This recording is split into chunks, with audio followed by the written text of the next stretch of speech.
Hello guys, in this video I'm going to show you how to set the saturation on the Photoleap application.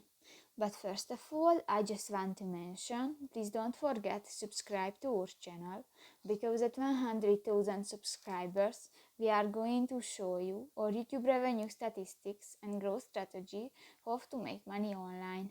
So let's jump into it. First of all, open the application on your device.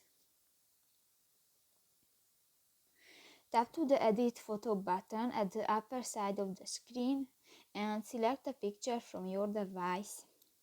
Now go to the Adjust button at the bottom of the screen and go to the Saturation button next to the Who option at the bottom of the screen, and just pull the line on the scale and you can edit the saturation of your picture.